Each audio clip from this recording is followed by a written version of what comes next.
Hola, saludos a todos. Hoy quiero compartir una sesión larga donde vamos a abordar el Machine Learning con R utilizando el modelo de flujo de trabajos con un ecosistema de paquetes llamado Tidy Models.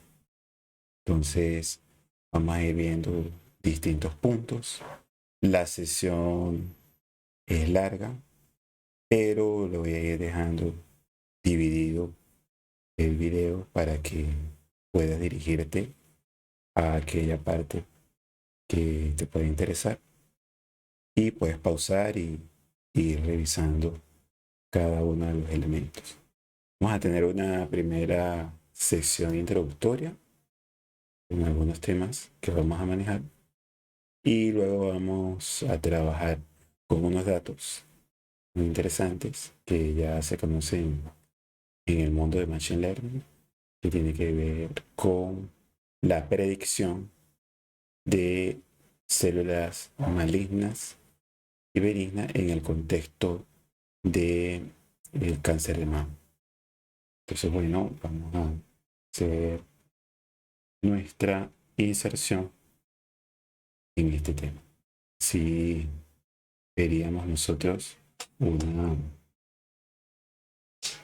varios elementos, esos elementos los tenemos a continuación. Es nuestro contenido que vamos a ir desarrollando. En primer lugar, vamos a hablar de la definición de Machine Learning, sus tipos de aprendizaje. Nos vamos a enfocar al aprendizaje supervisado y los tipos. Ya veré en videos posteriores aprendizaje no supervisado.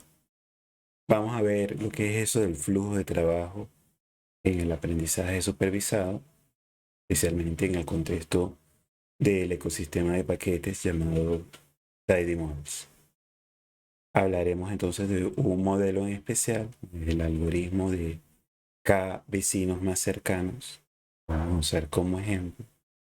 Y es importante porque nos va a servir para muchos modelos supervisados la evaluación de un modelo, en este caso de clasificación, a través de la matriz de confusión.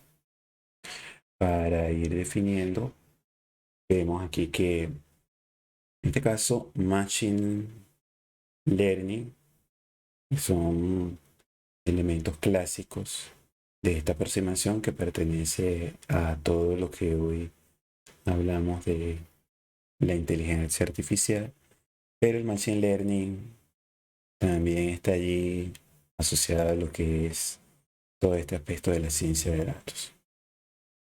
Entonces, en un Machine Learning clásico, esencialmente, nosotros podemos hacer predicción, a diferencia de los métodos estadísticos, donde nosotros hacemos principalmente modelos explicativos.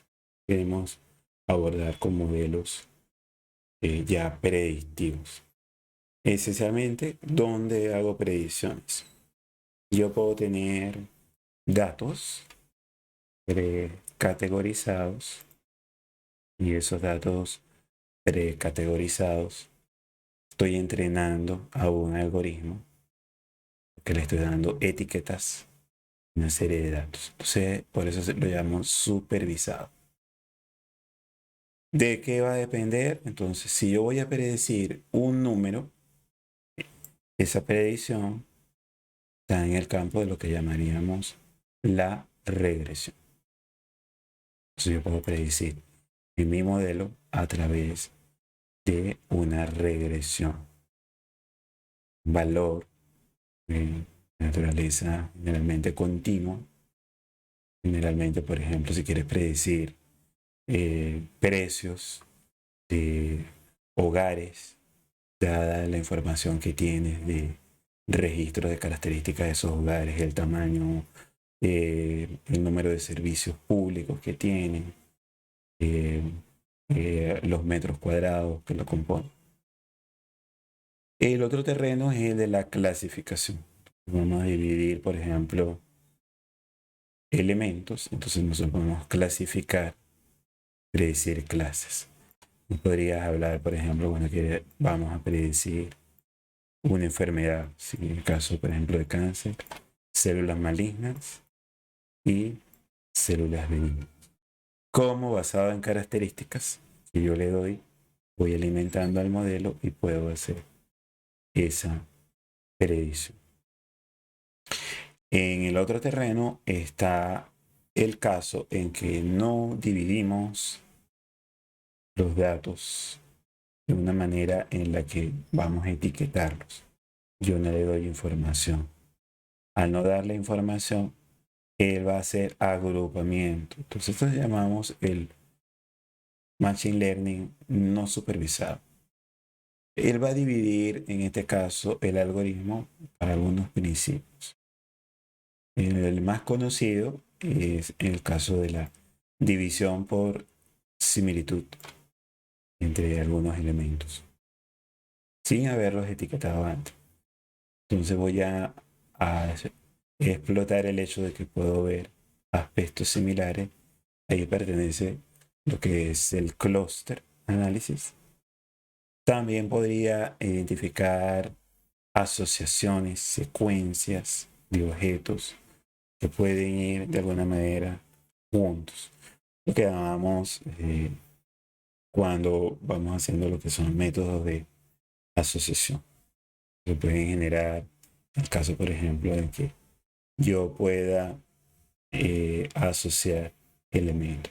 Se ve mucho, por ejemplo, en estudios que se hacen de los algoritmos que usan el mismo YouTube o las mismas canales de streaming que te van haciendo recomendaciones a través de cuando tú marcas un determinado gusto o determinados tipos eh, sea de series, de películas.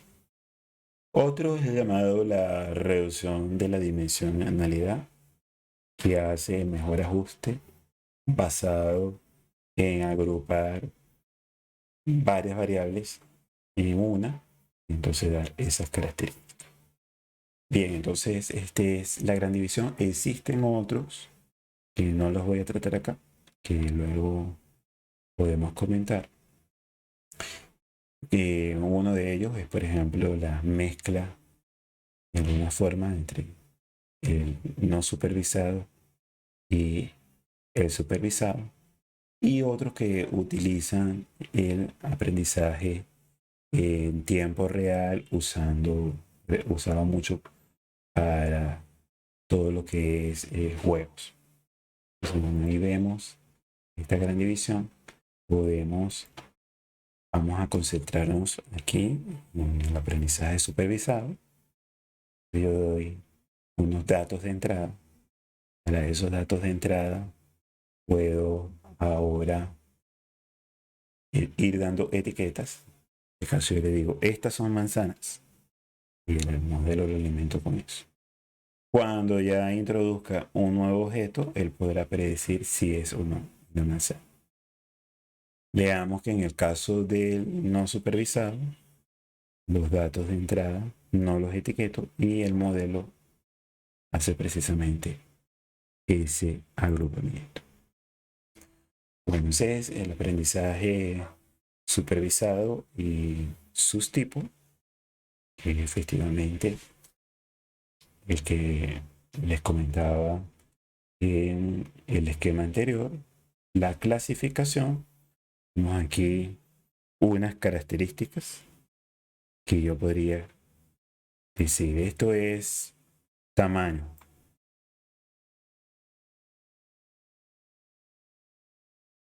Podría hablar del diámetro de una célula.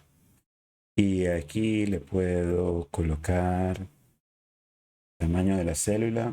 Aquí puedo medir grado o el tamaño del núcleo de esa célula. Entonces yo podría ir discriminando a células malignas y células benignas dependiendo entonces de cómo sea el tamaño celular y el tamaño del núcleo. Entonces es una manera de hacerlo. O podría hablar de una enfermedad como el caso de presencia o no de diabetes mellitus. Aquí podría medir, por ejemplo, niveles de glucosa, mientras que aquí mido un marcador celular, como es el caso, por ejemplo, de la hemoglobina glicosilada. Podría ir separando pacientes que tengan diabetes mellitus. Entonces, bueno, ese es un elemento. Vamos a hablar de la clasificación. En el campo, por ejemplo, de los estudios financieros se habla de un determinado cliente se retirará o no de un sistema de crédito basado en una serie de características. Entonces, la salida en ese caso hablamos de una variable de salida que las vamos a conocer como en inglés como outcomes, como la respuesta. En el campo de la investigación en salud pública se habla, por ejemplo, los desenlaces. Pero también lo puedes ver, bueno, la respuesta en el término, para hablar de las variables dependientes.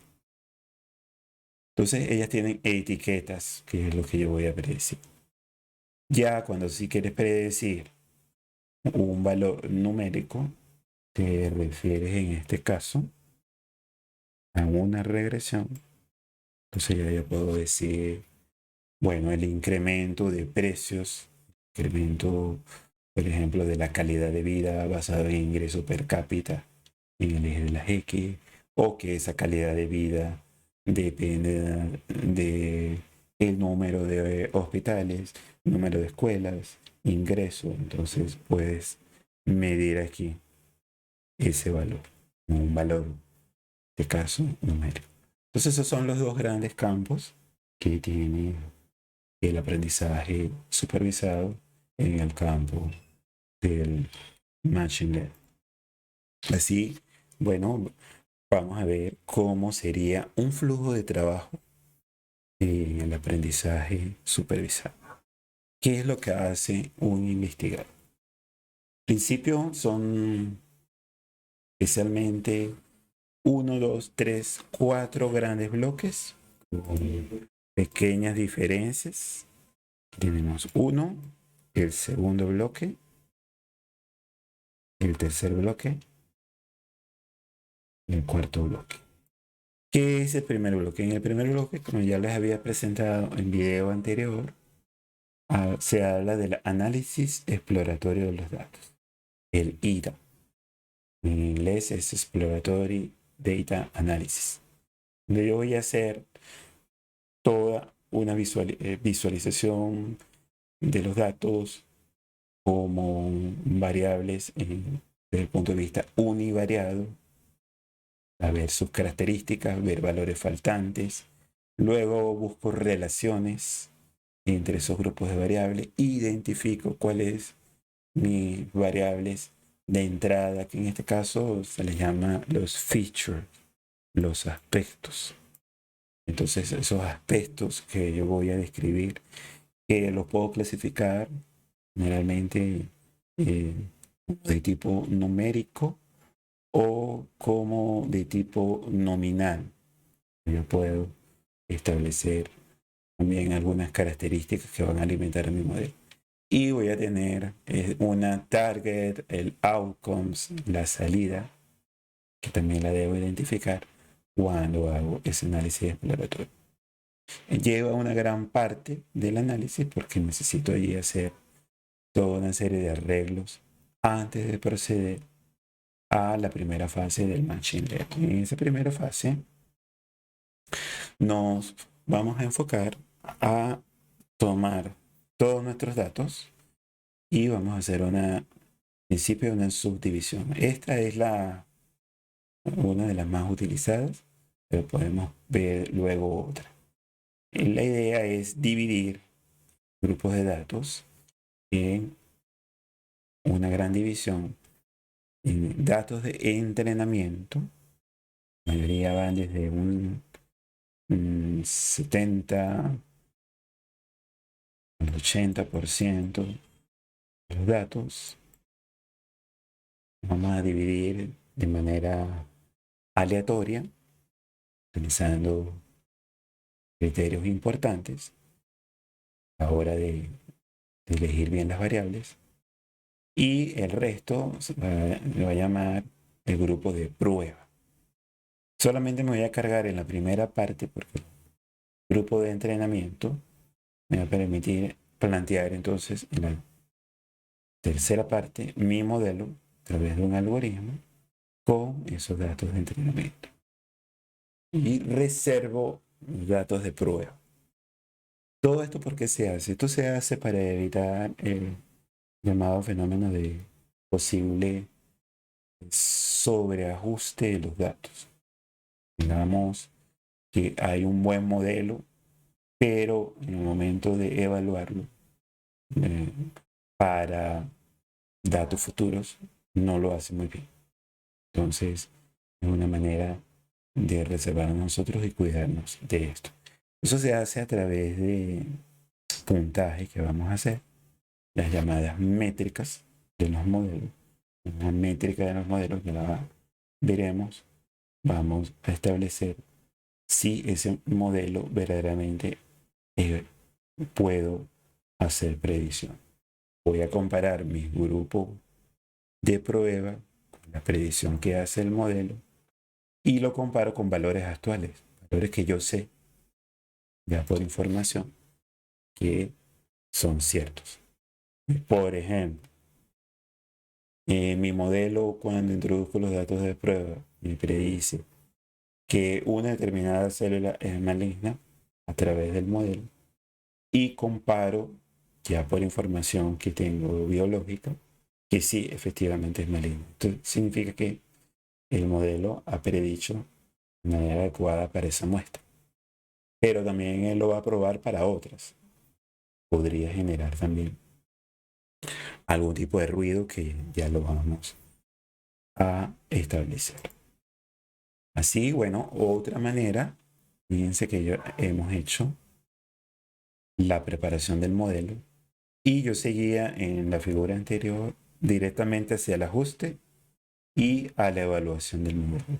Pero en muchos se debe hacer un preprocesamiento por problemas que deben tener en algunos modelos de escalar todo lo que son los aspectos, los features que tiene mi modelo. Eso se debe a que si yo, por ejemplo, considero una determinada clasificación entre, por ejemplo, diabetes y no diabetes, si estoy midiendo en escalas distintas valores que están en escalas distintas, puede que la diferencia se deba a que están en escalas distintas. Pero en el momento en que los escalo todos, centrado en los valores, no sea así. Entonces, vamos a ver en el ejemplo de hoy cómo se hace un escalado y centrado de los valores para un modelo en particular. Bueno, eso es el sistema que nos va a ayudar a nosotros tener siempre esa idea. Tenemos este esquema, ya no importa estar usando el Python, el R u otro software que te pueda proveer para el estudio del Machine Learning, pero todos siguen exactamente ese mismo esquema. Precisamente que quería mostrar el llamado ecosistema Tidy Models. Y fíjense que es exactamente lo que hace. Nosotros vemos ahí varios nombres. No conozca el paquete, pero tenemos luego del IDA, hacemos un split inicial, un preprocesamiento, la propuesta del modelo y la evaluación del modelo. Ahora vamos dando nombres en especial. Nombres van desde un paquete que se llama Data Resampling. Permite con distintas funciones usar, por ejemplo, la partición de los datos en datos de prueba y datos de entrenamiento. Feature Engineering a través de un paquete llamado Recipes. Ya vamos a ver también. Ahora vamos a dar qué transformaciones son necesarias para que los datos queden de manera adecuada para luego hacer la propuesta del modelo. El modelo que debemos, cómo lo vamos a alimentar. Luego vienen los pequeños ajustes que yo debo hacer y la evaluación de ese modelo. Bueno, pues, los ajustes se van a hacer a través de lo que vamos a mencionar, los llamados hiperparámetros, que vamos a tratar en charlas posteriores. Luego de que evalúo mi modelo, hago las consideraciones y puedo hacer reajustes y se mantiene ese ciclo. Para profundizar en todo lo que es el Tidy Models, les recomiendo un libro de texto que puede adquirir en físico, pero también está directamente en la web. Los autores tienen primeramente abierto y ellos han proveído para que todos podamos usarlo. Por eso Mas Kuhn y Julia Silga, que son uno de los científicos de datos más importantes hoy en día que han desarrollado todo este esquema. Desarrollaron precisamente este ecosistema porque inicialmente en el Machine Learning se habían desarrollado paquetes con una gran diversidad de distintos algoritmos, muy bien, pero había siempre problemas porque cada grupo que lo realizaba, la sintaxis podían variar en cuanto a cómo colocar los datos. Y de esta manera ellos han podido generar un sistema bien organizado que permite el trabajo rápido y organizativo de el flujo de datos. De manera que tú como investigador no tengas luego que ver la diferencia entre un paquete y otro. Entonces vamos a irlos viendo precisamente para que podamos ir conectando con ellos. Se han ido alimentando, cada vez va aumentando el número de paquetes asociados al ecosistema. Ese es un ecosistema creciente.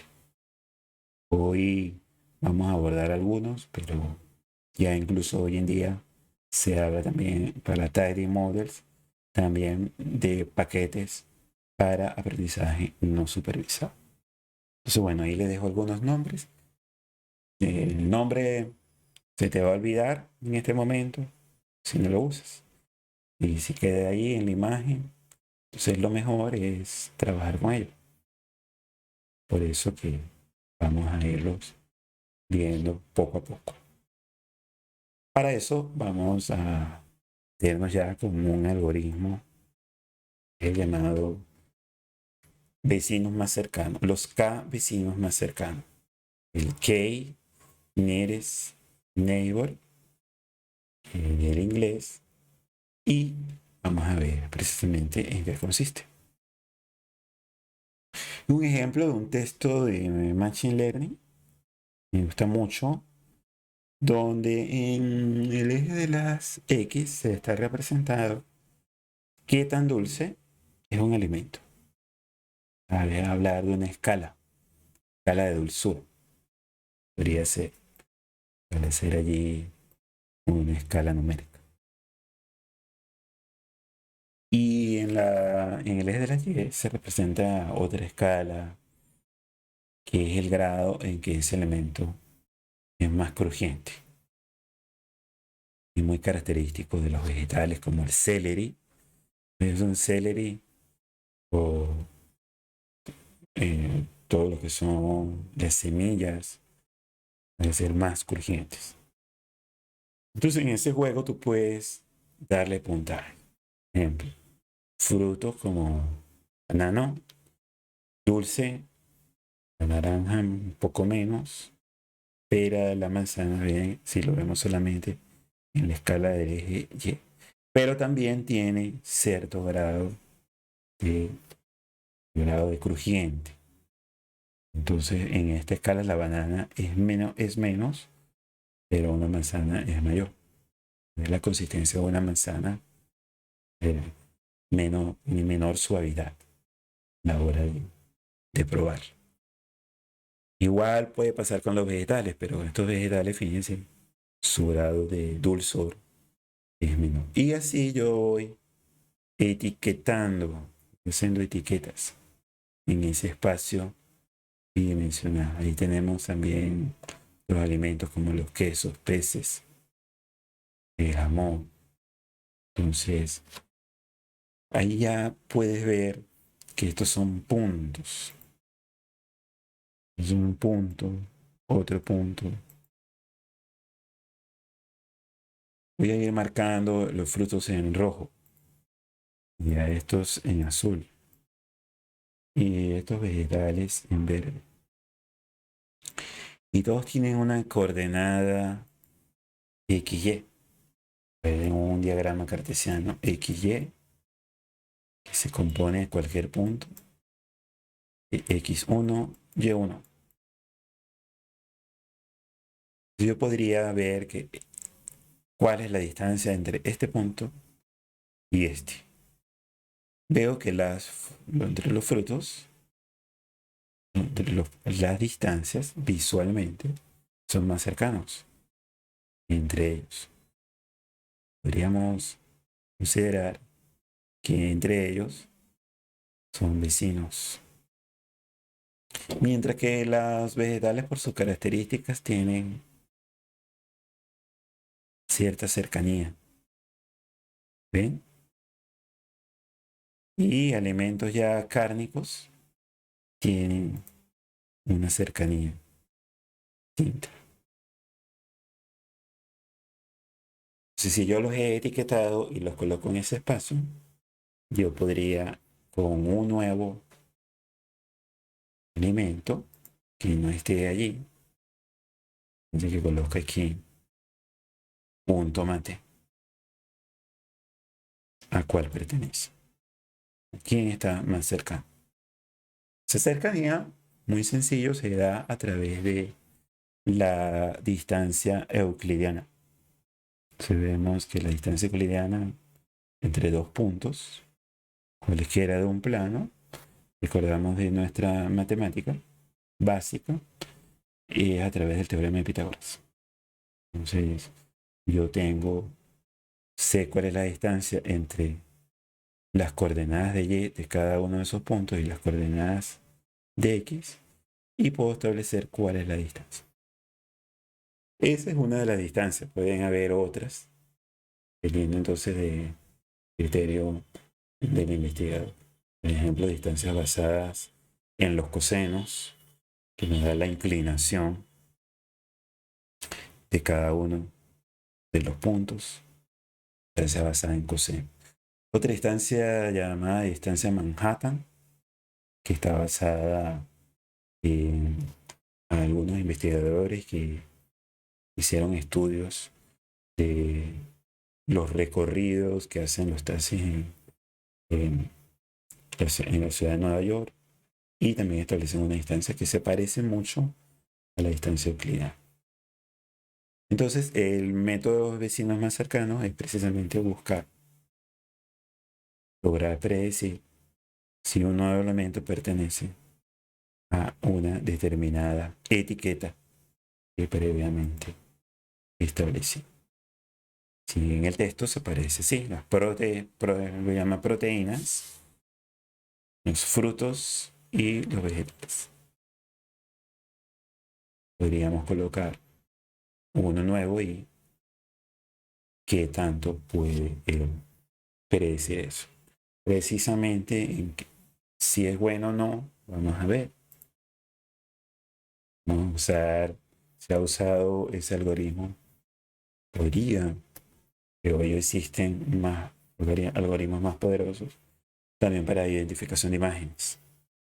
Así yo podría distinguir un nuevo punto de datos si pertenece en este caso a la categoría gato o perro. Tiene un elemento, un parámetro que yo debo establecer, que tú como investigador debes establecer, llamado el parámetro K. Ese parámetro K no es más que el número de vecinos que yo creo que deben estar presentes. Ahora, ¿cómo debo elegir ese número de vecinos?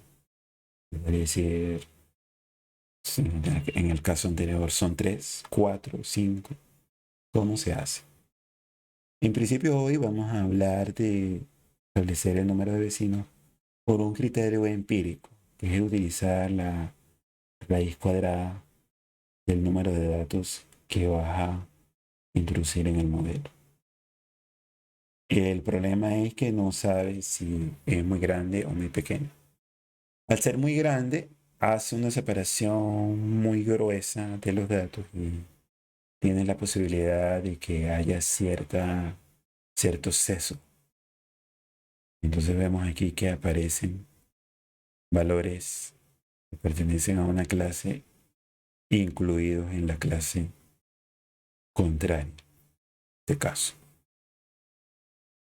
Ahora, el otro problema es que si hacen un valor muy pequeño de K, él hace una separación muy fina entre los datos. Esa separación muy fina hace que pueda generarse un sobreajuste de los datos.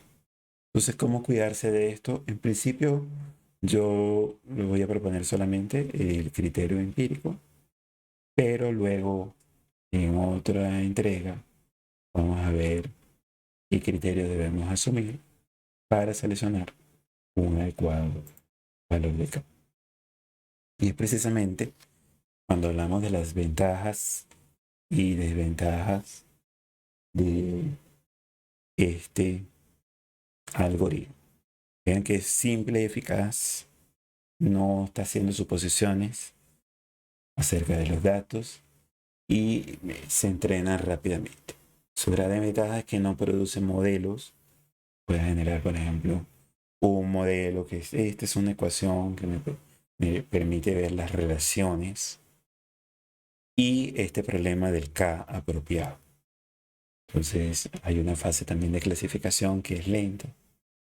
Y si tú tienes datos que son nominales, que lo vas a usar para generar tu modelo, o sea, lo que son los features, debes hacerle un procesamiento adicional.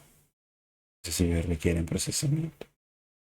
Entonces, bueno, ese es el algoritmo de vecinos más cercanos que vamos a usar hoy. Antes de introducirnos en él, vamos a ver cómo vamos a evaluar ese modelo. No solamente este modelo, sino muchos otros modelos de clasificación. Entonces, si yo quiero predecir, bueno, quiero predecir una clase, la clase predicha. He predicho adecuadamente sin cáncer, con cáncer, que esos son las células normales. Y las que yo voy a llamar positivas, que es la clase positiva, que es la que deseo sobre todo presentar como positiva, que es la presencia, en este caso del cáncer, la tengo aquí. Entonces yo comparo lo que predice mi modelo contra el valor actual. Entonces hay una coincidencia, ¿cierto? Cuando es benigna, es maligna, o cuando tiene cáncer, no tiene cáncer. Entonces yo las agrupo, ¿no? Te cuento 1 y 2, que son 7. Pero fíjense que hay otros donde me predice que tiene cáncer, pero realmente no lo tiene. Entonces allí estoy enfrentando a una situación de ser un falso positivo. Porque me está diciendo que tiene, pero el valor real es que no lo tiene. Y todo lo contrario, serían los llamados falsos negativos en azul. Me predice que no tiene cáncer, pero realmente el valor real dice que sí lo tiene. Entonces aquí son verdaderos positivos, verdaderos negativos, dicho adecuadamente en esta diagonal. Mientras que aquí tengo los falsos positivos y aquí los falsos negativos. A este arreglo lo llamamos la matriz de confusión. Y de esa matriz de confusión yo puedo generar una serie de métricas del modelo. Esa serie de métricas ya se han establecido y se las muestro acá. Entonces nuevamente, valores actuales, los valores predichos. En la diagonal siempre voy a tener verdadero positivo y verdadero negativo. Esa diagonal, si yo sumo los verdaderos positivos con los verdaderos negativos y divido entre el número total de todas las clases, voy a tener la llamada accuracy, que se define en español como la grado de exactitud de mi modelo. Entonces, si el valor está en la escala de 0 a 1, mientras más cercano a 1, tienes un mayor grado de exactitud. Pero hay otras métricas, como lo es, por ejemplo, la sensibilidad. Insensible es el modelo. Cuanto a la sensibilidad, es como la tasa de valores positivos. Entonces yo tengo los verdaderos positivos entre el verdadero positivo más el falso negativo. Mientras que el otro es la especificidad, donde vamos a tener una especie de tasa de verdaderos negativos. Entonces, estos son algunos de ellos. Está también la llamada precisión del modelo. Es como una fracción de todos los valores positivos. Entonces, a medida que te vayas acostumbrando, puedes ir relacionando cada una de ellas. No tienes que hacerlo a mano. Vamos a ir viendo cómo se puede relacionar. Ahora yo puedo tener una escala. ¿Cuál es el límite para establecer que voy a tener positivos y negativos? Yo puedo establecer bajo una escala de probabilidades. A partir de esta fracción va a ser positivo y debajo de esa fracción va a ser negativo. Entonces, ¿cómo saber? ¿Debo probarlas en todo? Sí, y hay una manera de hacerlo. Así se llama la llamada curva ROC. Término que viene de la Segunda Guerra Mundial, que usa la información precisamente de esas variables. Fíjense que si yo separara muy bien positivos y negativos, y no tendría ninguna dificultad, voy a tener una curva donde voy a representar la sensibilidad, la tasa de los positivos con respecto a la tasa de falsos negativos, que es 1 menos la especificidad. Entonces yo voy a tener en la curva, esencialmente, se levanta rápidamente, se levanta y llega a un techo. Cuando yo mido el área bajo la curva, es del 100%. Fíjense que tengo una línea punteada. Esta línea punteada muestra que precisamente puede darse por chance. Sería muy mal. Sería esta situación en la cual yo no veo una separación entre las clases y vemos cómo la curva están unidas. Entonces este sería un muy mal clasificador y tendría yo que mejorar o buscar otro algoritmo.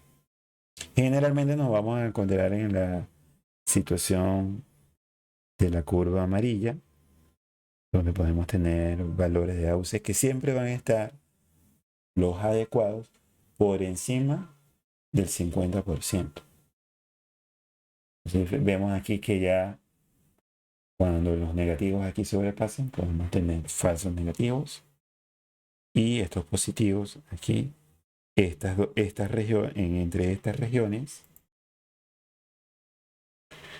puedo distinguir cuáles son los falsos positivos y los falsos negativos. Prácticamente la última curva sería problemático. Prácticamente tienes un error porque no te está distinguiendo absolutamente nada. Entonces, en esta región, mucho cuidado y nos vamos a quedar precisamente comparando clasificadores que tengan esa característica. Y bueno, entonces vamos a pasar ahora a el desarrollo, en este caso, de un algoritmo de Machine Learning supervisado a través de clasificación. Y para este caso vamos a utilizar precisamente estas curvas, a ver qué tan bueno es nuestro modelo, usando información para clasificar células de cáncer de mama benignas o malignas. Bien, estamos en nuestro ambiente de RStudio. Vamos a separar acá. Entonces, en nuestro ambiente tenemos la consola, la ventana de las variables que están en el ambiente y la ventana para ver los archivos, el registro de los gráficos. Y vamos entonces a empezar precisamente como generalmente empezamos, limpiando lo que se tenga en memoria con rmlix igual ls. Vamos a pasar caso a la carga de paquetes. Vamos a generar acá nuestro comentario para que todo quede perfectamente registrado. Vamos a llamar a library tidyverse, el arreglo de los datos y graficación. Vamos ya a llamar a tidymodels. Muchas de las funciones que están en tidymodels pueden coincidir con funciones que están en el tidyverse, pueden generar algunos conflictos, pero eso nosotros podemos hacer suprimir esos conflictos o escribir los nombres de algunos paquetes usando dos veces dos puntos y llamar a la función para que ella trabaje en su ambiente. Voy a marcar acá un paquete llamado janitor. Me permite trabajar adecuadamente con los nombres de las variables. Los nombres de las variables muchas veces introducimos un nombre de variable muy largo y él hace un esquema para nombres cortos. Llamará Gigi Gali,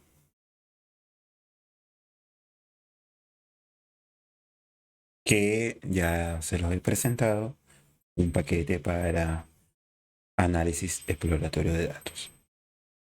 Vamos a trabajar también con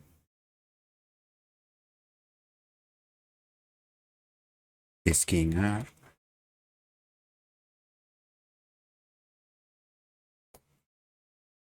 Y bueno, creo que estos son lo que vamos a necesitar por el momento. Vamos a cargar los datos.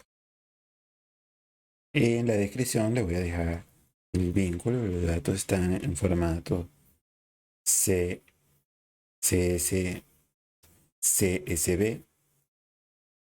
Yo lo voy a nombrar, son los datos de información sobre cáncer de mama. Vamos a llamarlo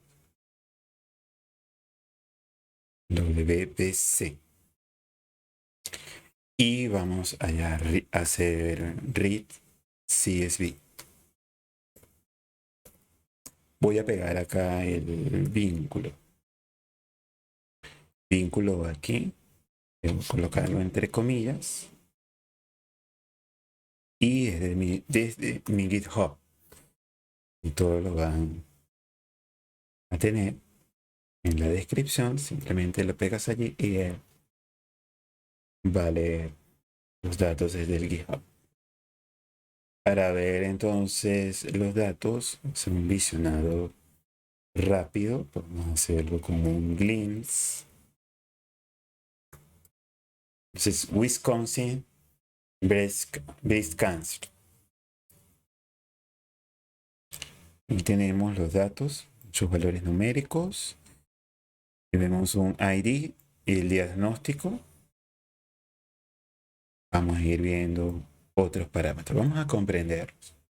Vamos a regresar nuevamente a los datos que tenemos inicialmente con las diapositivas. Podemos hacer, por ejemplo, con un software que te evalúa la naturaleza de esas células. Entonces él hace, esos investigadores con ese software genera una serie de parámetros relacionados con esas células.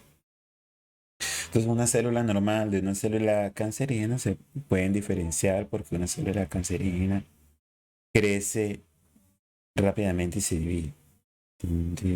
Va a tener variaciones en cuanto a tamaño, forma, el núcleo es más grande, hay anormalidades y tienden a presentarse en clúster sin una frontera. Todo este tipo de características se pueden ir resumiendo. Entonces, este es el artículo original del año 92, donde hacen una extracción precisamente de esos aspectos nucleares para el diagnóstico del tumor de mama.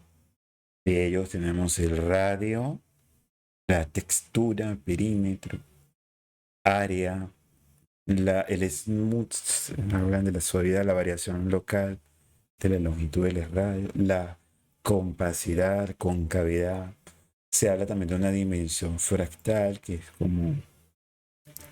como es esa, como si eso fuese una especie de costa. Entonces, en el análisis de fractales también se genera. Entonces, ¿podría esto diferenciar todas esas características, ser usadas para yo poder predecir si una célula es benigna o maligna? Entonces, esa es la idea. Y retornemos entonces y vemos allí los datos. Vamos a verlo usando un view.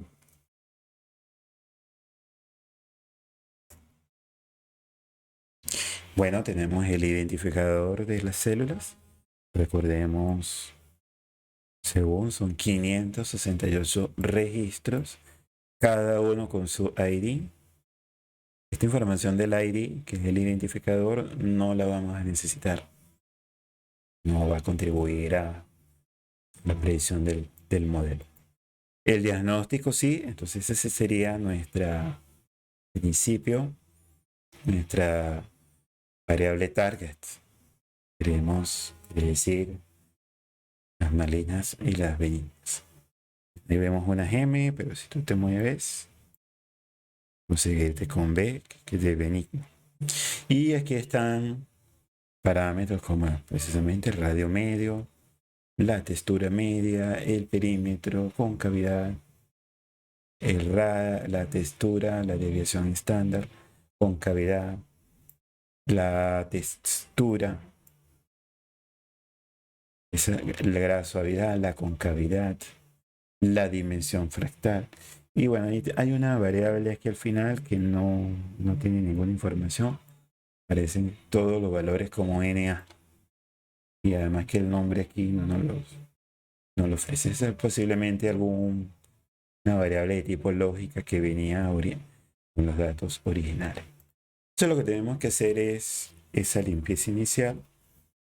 Me voy a quedar sin la columna ID y la última columna. Tenemos 33. Vamos a hacerlo desde el R base, haciendo asignación y sobre la misma abrimos corchete, colocamos un vector y vamos a colocar, él va a entender que esos son los números de columna, la 1 y la 33. Entonces yo lo que no quiero es que ellas estén. Colocar valor negativo, aplicamos control enter y nuevamente podemos irnos a la línea 15 y ya no está, son 31 columnas. La primera diagnóstico y todas las demás, verifiquemos, todas son numéricas. Ese DBL es el double y que son valores numéricos. Tenemos una que es carácter, que es el diagnóstico. Esa es una variable categórica que la debemos convertir a variable categórica.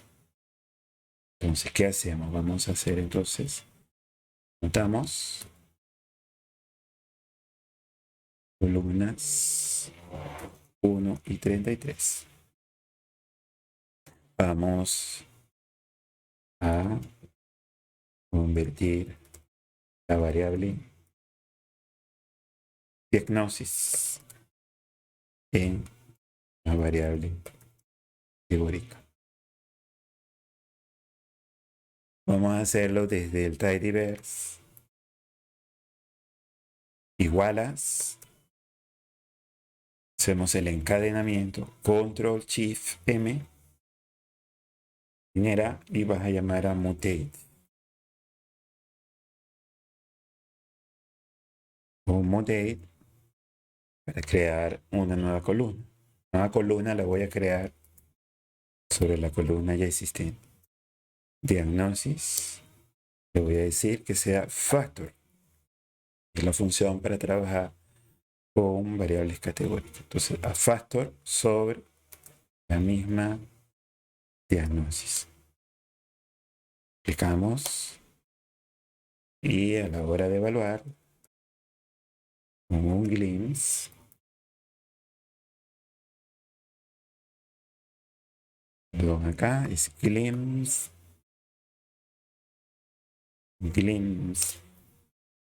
y vemos diagnosis es una columna tipo categórica. Columnas de tipo categórica tienen niveles. Niveles son importantes. ¿Cuántos niveles tiene?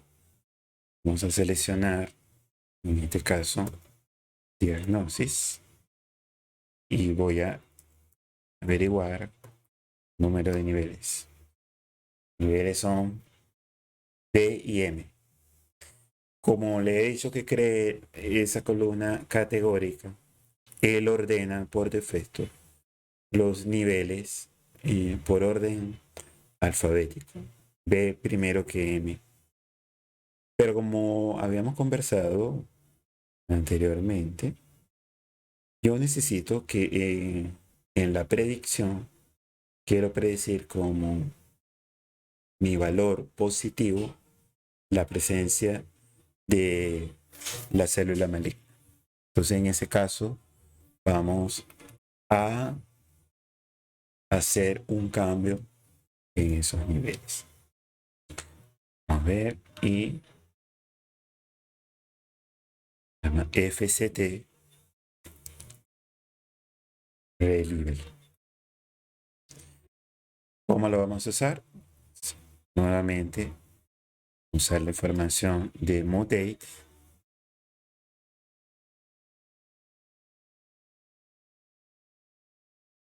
Otra vez estoy con diagnosis. A FCT Reliable. Este reliable de qué variable? La misma, diagnosis. Y ya sé que es categórica. Y le voy a colocar manualmente cuál va a ser el primer nivel. En este caso va a ser M. Bueno, no vemos el glimpse. Simplemente vamos a confirmar cómo son los niveles. La línea número 29. Y vean que ahora M es el primer nivel. Entonces, bueno, esta es una manera sencilla de hacer. Bueno, ¿qué nos falta? Para el caso de nuestros datos, vamos a colocar los nombres de variables que todos tengan la misma estructura. En este caso, a mí me gusta hacerlo mucho con nombres cortos y guiones bajos. Hay algunas que no lo tienen, como esta que es concave points words. Entonces, para hacer ese arreglo, desde el paquete janitor, seleccionas nuevamente toda la base de datos y vamos a hacer un clean names.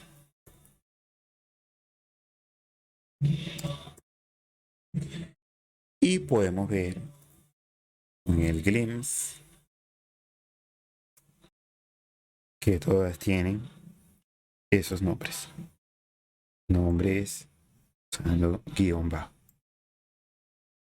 Bueno, ahora sí vamos a hacer un análisis exploratorio de los datos con varios de los paquetes que tenemos. Podemos comenzar con el scheme.r.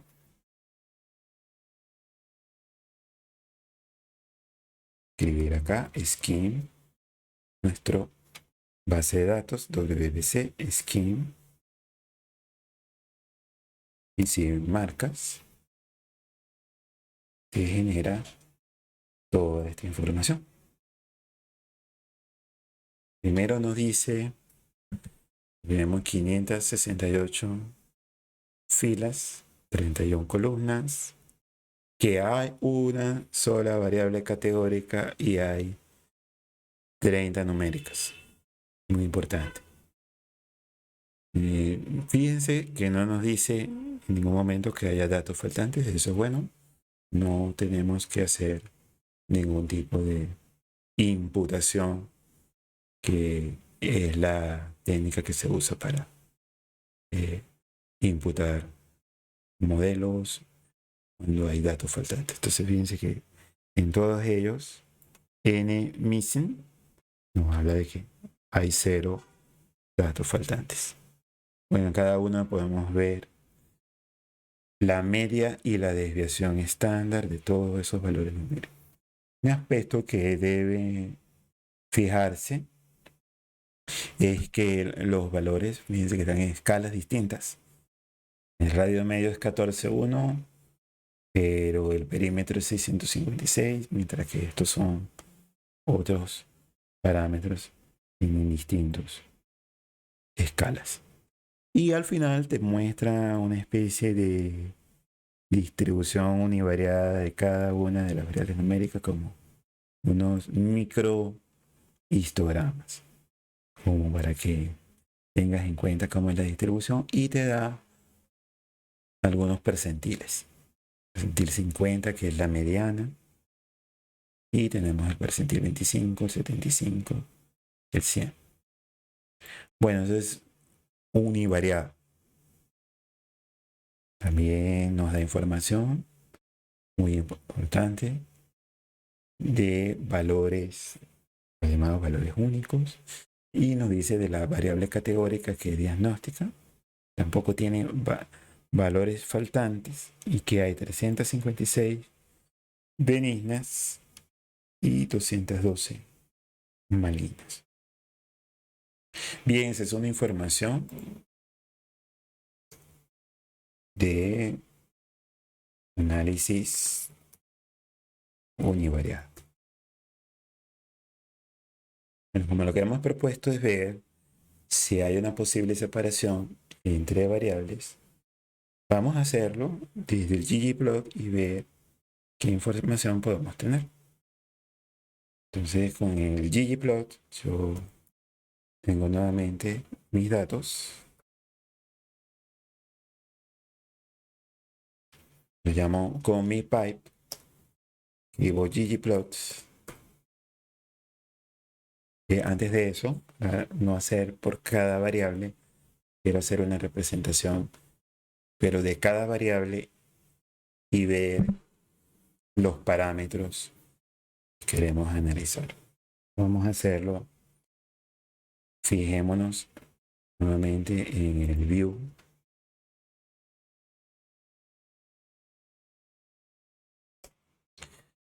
Una gran ventaja. Todos son las variables de salida de diagnosis, mientras todas las demás son valores. Valores numéricos que están en distintas escalas. ¿Qué pasaría si tomáramos a todas estas como una variable llamada parámetro, que la coloque en una sola columna y al lado su valor correspondiente?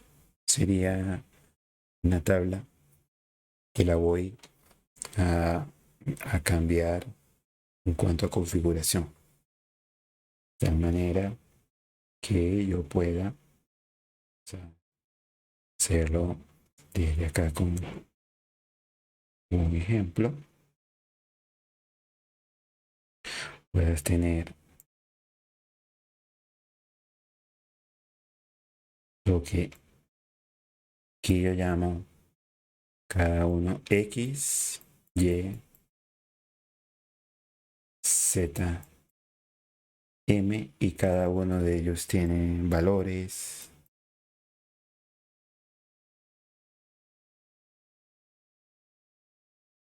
Lo que necesito es cambiar la orientación de tal manera de que la tabla quede con cada uno de estos parámetros,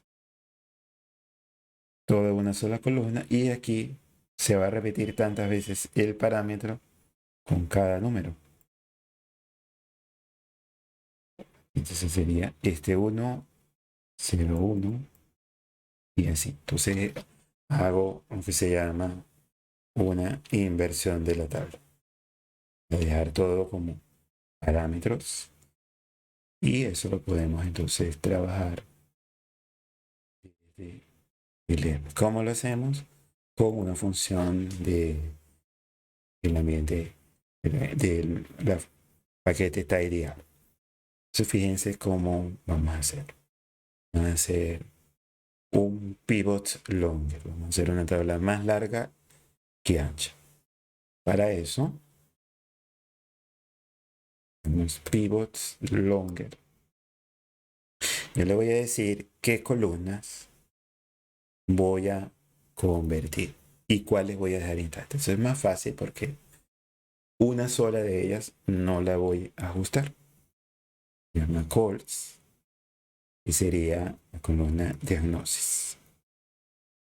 Dice que esa no la voy a utilizar. Entonces le pongo símbolo menos. Luego sigue names to.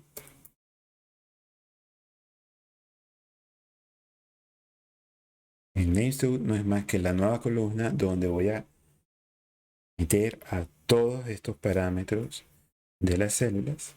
Vamos a llamarle entonces, sí, parámetro. Y voy a llamar una values to. donde voy a colocar todos los valores numéricos de cada una de esas columnas. Vamos a llamarle valor. Entonces fíjense cómo queda. Diagnóstico, una sola columna. Parámetro, una sola columna. Entonces cada vez tendré radio medio 18 y hasta que vuelva otra vez se va a repetir su valor en la posterior. Fíjense que son 17.040 filas. He reunido todos. Entonces es lo que llamamos un pivot longer. ¿Por qué quiero hacer ese pivot longer? Porque yo quiero hacer ahora encadenar en un ggplots. Busco la estética de mi ggplots y quiero hacer una representación del parámetro. En este caso, el parámetro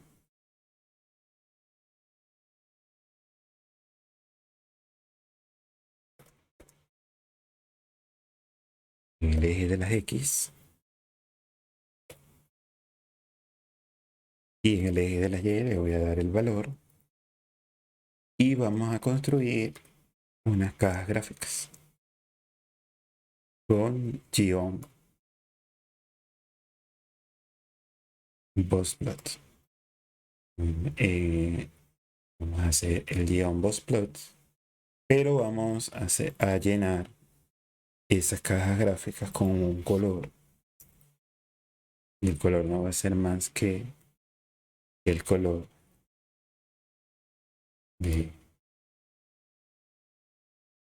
el diagnóstico.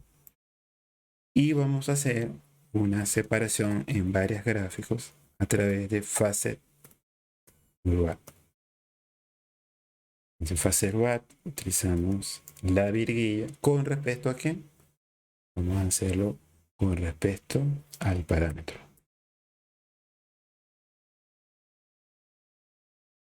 Y vamos a decirle que la escala sea libre, que cada gráfico que va a representar tenga su propia escala. Hacemos allí control enter. Le damos un ratico para que haga el procesamiento. Y bueno, aquí tenemos. Voy a darle un zoom. Y miren, muy interesante. Célula maligna. En cuanto a área media, en su propia escala, son superiores. Esta nos da la mediana, la línea negra de la caja gráfica. Vienen a ser superiores a las benignas. También en la desviación del área, la compactación, la concavidad, la textura. Muy interesante. ¿Ves? O sea, ya tienes un panorama de que son estas variables que permiten alimentar un modelo para usarlo en la predicción de existencia de células benignas y malignas. También lo puedes hacer a través de gráficos de densidad o en este caso podemos atender a Gigi Gali. Entonces Gigi Gali tiene en este caso ggpairs. Va a hacer comparaciones. Vamos a tomar el BBC, pero voy a tomar en este caso las primeras 7 variables, 1 a las 7. Que si las tomamos todas, va a generar una grilla de gráficos y la visualización no es muy adecuada. Y le vamos a decir a Gigi Graeli que nos haga un AIS y que el color sea por diagnosis. Sí, trabajamos más rápido.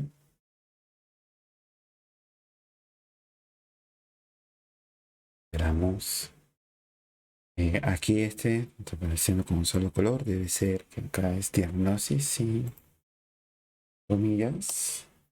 Repetimos.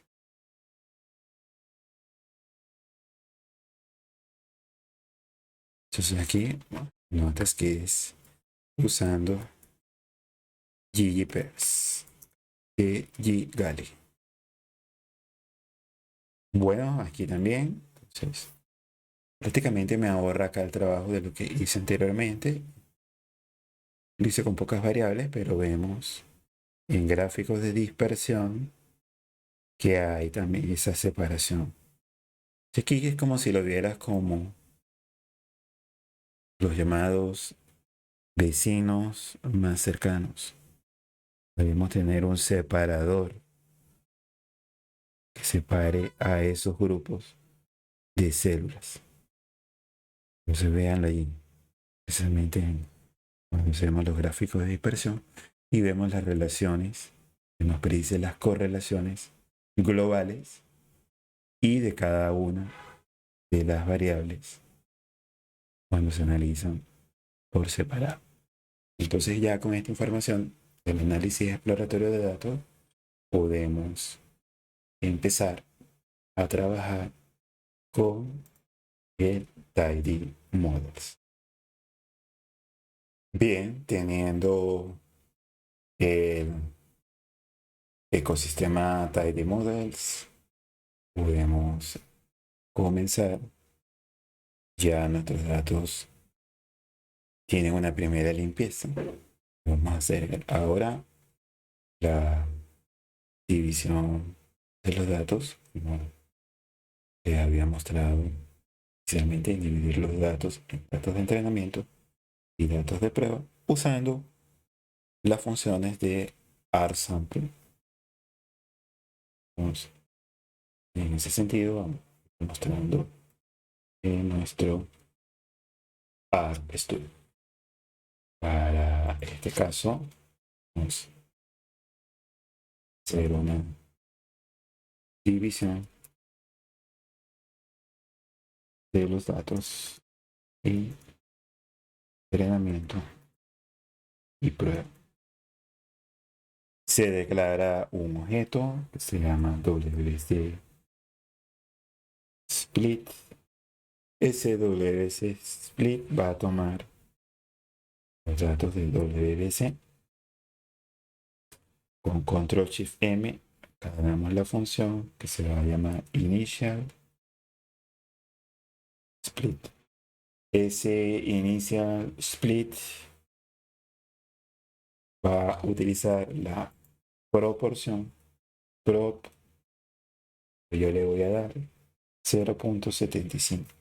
Al decirle esto, toma el 75% de los datos como datos de entrenamiento. Y es importante que le diga strata en cuanto voy a estratificar qué variable. En este caso es la de diagnóstico. Muy importante porque como va a ser una división de los datos, no se va a llevar de manera desbalanceada las clases hacia un grupo de datos o al otro. Lo otro que debes es hacer sembrar una semilla aleatoria con setSeed. En setSeed puedes dar un número, ese número importante si vas a reproducir todo esto es que mantengas ese número, ya que él hace el uso de números pseudo aleatorios. En este sentido, sacamos y vamos a declarar cuáles son nuestros datos de entrenamiento. WC Training, tomando WC Split, SWC Split, le voy a aplicar la función Training. Y voy a declarar también WC Test a el objeto WC Split. Le aplico testing. Y podemos ver WC training, si buscamos sus dimensiones, 426 filas, 31 columnas y WC test en 142 registros y 31 columnas. Si le haces ese cálculo, tienes precisamente que ese es el porcentaje. Digamos las dimensiones de WBC. Puedes dividir 426 entre 568, es el 0,75. Y 142 entre 568, el 25%. Entonces ya hemos hecho una división de los datos en datos de entrenamiento y los datos de prueba. Es necesario en este momento, antes de hacer el Feature Engineering, adaptar un momento a lo que es el modelo que vamos a proponer. Venimos hablando de un modelo de cada vecino más cercano, cómo decirle al ecosistema y dejarlo allí en reserva. Y para eso debemos averiguar qué modelo queremos proponer. Yo primero lo defino, KNN, un modelo, es un objeto, y lo voy a definir. Y siempre va a seguir generalmente tres elementos que son primordiales en la definición de modelo en el ecosistema. Esos tres elementos que debemos considerar es definirlo, luego definir un motor computacional y luego definir el motor computacional, el modo. Todos los modelos traen modos, podríamos aplicar árboles de regresión, máquinas de soporte vectorial, regresión, van a seguir siempre esta estructura. El modelo definido, el motor computacional, el modo. Y bien, ¿cómo nos podemos guiar con relación a esto? Es usando la página web. Vamos a ir trabajando precisamente en buscar con el paquete Parsnip de Tidy Models. Vemos la dirección, vamos a encontrar ese modelo. Entonces tú puedes buscar, para explorar los modelos, vas a tener varias columnas. El título, el tipo de modelo, el paquete, el modo y el motor computacional. De allí entonces es importante, voy a escribir KNN, KNIRES, vecinos, cada vecino más cercano, el tipo de modelo, que es lo que voy a definir en primer lugar. Entonces voy a recordar nearest neighbor, el motor computacional y el modo. Entonces, estos son los elementos que me voy a llevar. Ya cuando quieras averiguar otros modelos, usa exactamente esas mismas reglas, que es con las que vamos a ir trabajando. Entonces vamos nuevamente a nuestro AR Studio y desde AR Studio escribir primero el modelo, encadenado con él el motor computacional, o sea, ya decía KKNN, y el modo. Estaba hablando en principio, modo de clasificación o regresión. En este caso estamos hablando de la predicción de tipos de células, de una clasificación.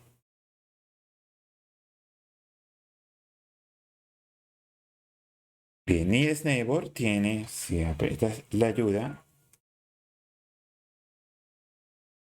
mires desde la ayuda, podrás ver que tiene un parámetro, el más importante, los neighbors. ¿Qué nos dice? Nos dice un valor entero para el número de vecinos a considerar, también llamado K, el K que les mencioné. Para KNN, un valor de 5 es usado si esos vecinos no están especificados. Entonces él va a tomar por defecto un valor de 5. Entonces vamos a usar en este momento el criterio empírico. Entonces el criterio empírico que les había comentado es tomar la raíz cuadrada del número de datos. En este caso son los datos de entrenamiento. Voy a tomar el número de filas de los datos de entrenamiento y le voy a tomar la raíz cuadrada. Esto me da 2063, entonces aquí voy a escribir número K vecinos más cercanos, voy a redondearlo a 21. Debe ser un número entero. Existen entonces otros argumentos que los revisaremos en otro momento, que usan para ir corrigiendo y modulando nuestro modelo. Ya con esto, control enter, tenemos un objeto que se debe aplicar a los datos de entrenamiento. Nos dice que es un modelo especificado como K vecinos y que tiene el principal argumento, en este caso uno solo, 21 vecinos, y que el motor computacional es KKNN. Entonces, este es el modelo que debe aplicarse. Ahora, ese modelo se debe aplicar directamente a los datos y aquí donde tenemos el asunto relacionado con las escalas. Ya hemos visto las representaciones gráficas que las escalas son completamente distintas dependiendo entonces del parámetro que evaluó este sistema de reconocimiento de las células. Miren acá, 0, 1, mientras que va de 500 a 2500. Entonces podría pasar que esa separación global que haría el algoritmo no sea tendenciosa hacia una determinada variable. Entonces es necesario que esas variables se normalicen. ¿Cómo se puede hacer? Ya a través de normalización de los datos. Yo puedo tener aquí un vector 1 que ya tengo acá registrado, valores al azar. Miren en la escala y tengo un vector 2 en otra escala. Yo podría considerar normalizar esos vectores para poderlos comparar. Lo puedes hacer manualmente creando, por ejemplo, una función de normalización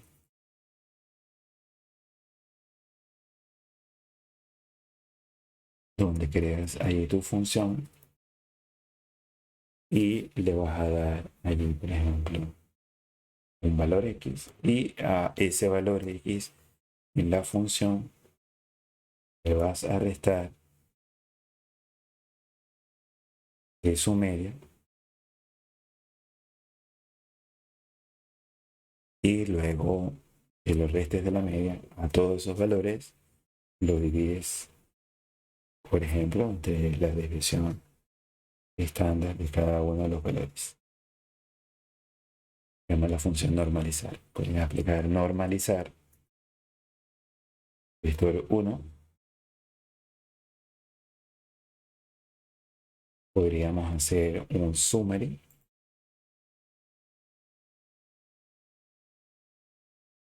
y vemos que ya la media está en 0.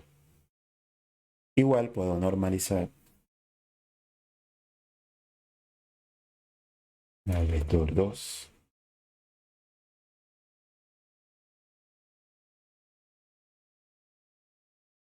Y también hemos centrado sumé. Ahora tenemos 31 variables. Puedes conseguir con muchas variables. Vamos a hacer esto manualmente. Lo podemos hacer en un solo paso. Y el Tidy Models cuenta precisamente con el aspecto de aplicar los llamados recipes. Y son los paquetes de recipes donde podemos establecer cada uno de esos pasos. Entonces, crear un recipe. Tienes un recipe en una comida. Un recipe son, en este caso, todos los elementos que necesitas para luego prepararla. Precisamente usa ese elemento intuitivo. Para hacerlo, entonces vamos a sacar WC Recipe. Es un objeto que se llama así. Entonces ese es un recipe que utiliza, en este caso, va a utilizar los elementos necesarios para generar esos elementos que voy a aplicar y que todo quede normalizado. Entonces en el recipe es importante que le diga que diagnosis es la variable outcomes, que va a depender de quién, de todos. Coloco un punto, luego de la virguilla, le digo que depende de todos los valores que estén presentes en la tabla que voy a construir. Luego separo con coma, le voy a dar los datos. Voy a bajar aquí para tener más espacio. Datos, en este caso, el argumento data, WC grain. Bueno, ahí le he dado el recipe. Sobre ese recipe, ¿qué voy a hacer? Encadeno y voy a, en este caso, hacer una normalización. Se llama step. Step normalize. Normaliza los datos. Con el step normalize, ¿sobre qué datos de esa tabla de entrenamiento? Lo va a hacer sobre todos los valores numéricos. Y ahí inmediatamente él va a saber que debe hacer la transformación sobre esos valores numéricos. Aplicamos control enter y tenemos un objeto que es un recipe. Sobre ese recipe, WC recipe, fíjense si lo escribimos, dice que he introducido el papel de las variables. Una variable de salida y un predictor. Estos son los 30 predictores. Se ha centrado y se ha escalado todos los valores numéricos.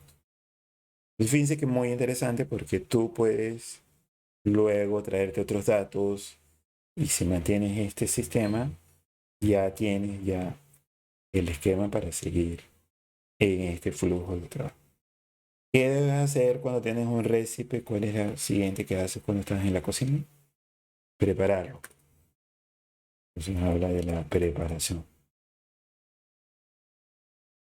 Esa preparación del recipe, entonces sigue definiendo un objeto que es un recipe y ahora lleva una preparación. Esa preparación es tomar el recipe y prepararlo con la función prep. ¿Qué voy a preparar? Voy a tomar precisamente los datos de entrenamiento. Entonces yo le puedo decir un argumento llamado training. Sobre ese training va a tomar a los datos de entrenamiento. Y ya he preparado WBC Recipe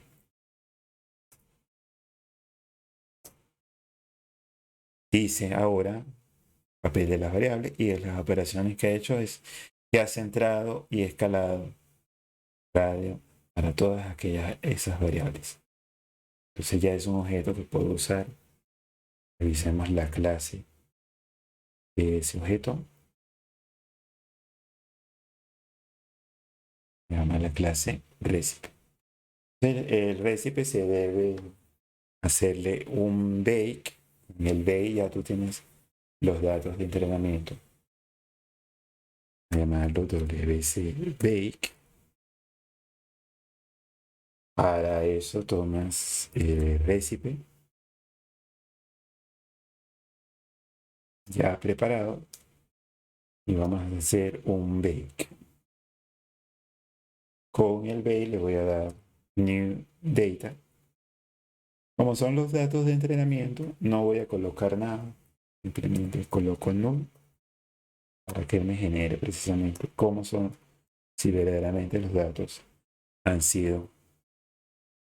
Miren ahora una tablita. Si vamos a hacer wc bake. Miren que los valores ya están en otra escala. Han sido escalados. Comparémoslo con WS Training. Miren acá, quinta escala. El bake. Y bueno, es un hecho para usar entonces WBC Bake para los datos de prueba. Simplemente es tomar el recipe que ya preparaste y hacerle el bake los nuevos datos. ¿Y qué datos? Voy a aplicar el bake a los datos de prueba. Aquí tenemos nuestros datos de prueba. Y si revisamos los datos de prueba,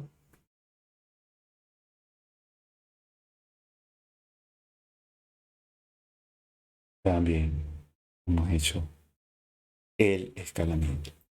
Bueno, ya se tienen entonces los datos, el feature engineering inicial, y ahora vamos a aplicar el ajuste del modelo. Vamos entonces a ajustar el modelo. Vamos a llamarlo, en este caso, knn_fit. En este caso usamos la función fit, donde vamos a colocar el modelo propuesto, knn modelo, sobre una fórmula. En caso la fórmula es las relaciones que vamos a establecer entre las variables. Tenemos una variable de salida, diagnosis, con respecto a todos los datos presentes como valores predictores. ¿Y sobre qué datos lo vamos a hacer? Sobre los datos de entrenamiento que han sido centrados. Aplicamos control enter y tenemos un objeto que nos dice que ha aplicado ese objeto de la variable de respuesta es de nominal, y ahí nos muestra la forma. Es necesario ahora hacer la predicción usando precisamente los datos de prueba. Vamos a escribir una tablita que vamos a ir construyendo llamada resultado, donde vamos a hacer entonces a predecir, dado el modelo ajustado knn_fit, si yo introduzco WBC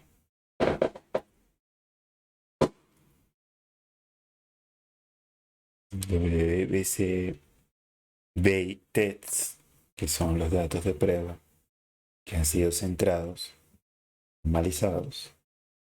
Y le voy a decir que me prediga el tipo de predicción que me va a hacer las clases.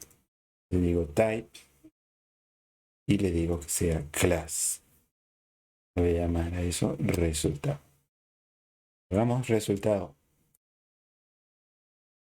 Nos genera una data frame o un event donde me predice las clases. Entonces miren ahí las primeras son 142 de esos datos de prueba que me los está prediciendo malignos, benignos. El resultado lo voy a colocar concatenado con los valores ciertos, que son valores que obtengo en mis datos de prueba. ¿Cómo lo hacemos? O sea, el resultado que tiene una sola columna, la voy a unir con otra columna, que es la columna de diagnóstico. Entonces, en este caso, vamos a hacerlo primero así. Vamos a usar WBC Tests. Me interesa es precisamente el valor, ese valor real. Vamos a seleccionar solamente la columna diagnosis, que es la llamada valor verdadero, valor real actual que tenemos en la tabla. Luego de que la seleccione, voy a unirla. Vamos a hacer la función bind calls de dplyr. Le voy a unir con la columna resultado o con la base de datos resultado que tiene una sola columna. Cuando ya tengo resultado, tengo una columna de diagnóstico y una columna donde se me predicen las clases. Entonces yo ahora podría construir allí la llamada matriz de confusión. Vamos a aplicársela al resultado. Entonces, en el tidy model tenemos confusion matrix. Vemos acá nuevamente en la evaluación del modelo con Yardstick. Entonces, Yardstick tiene esta confusion matrix. Confusion matrix es importante que le diga cuál es la columna que vamos a considerar como los valores actuales, que sería la truth. Sí, truth es el diagnóstico, que yo conozco esos resultados como valores ciertos. Y tenemos una columna que es el estimate. La columna estimate no es más que las clases que he predicho. Entonces puedo llamarlo pred class. Y bueno, vemos allí lo que hemos mostrado en nuestro estudio inicial, donde teníamos la llamada matriz de confusión. Los valores verdaderos, valores predichos junto con los valores actuales. Veamos directamente cómo hacemos la interpretación. Entonces, se han predicho 49 malignos Y de esos 49 que se han predicho como malignos coincidieron precisamente con los valores actuales como malignos. Una buena predicción de los valores positivos. Mientras que fíjense que de los predichos como malignos, ninguno de los valores reales fueron tomados como benignos. Así que no tenemos valores de falsos positivos. En la otra esquina de la diagonal, hemos predicho como benignos, se habían predicho 89 y esos 89 coinciden con los valores reales. Mientras que solamente 4 de ellos que fueron predichos como benignos realmente eran malignos. Entonces ahí entramos ante falsos negativos. En este caso, hemos construido esto. ¿Podrías hacerlo manual? ¿La curva sí? Sí, pero digamos que más la ACC, curva sí, donde vas a sumar 49 más 89, que es la exactitud, y eso lo dividimos por la suma de todo.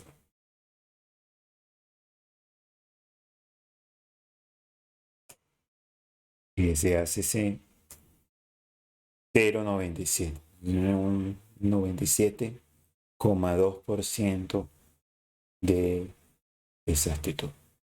Un buen modelo solamente desde el punto de vista de esta métrica. Nosotros podríamos considerar, entonces, hacer una mayor generalización con respecto a las métricas, usando todas métricas que ya vienen acá. Entonces, para ese caso, podemos calcular toda una serie de métricas. Pero antes de eso, vamos a generar otra columna para la variable resultado que la vamos a llamar probabilidades. Vamos a llamarla así, props, donde vamos a tomar nuevamente, vamos a hacer la predicción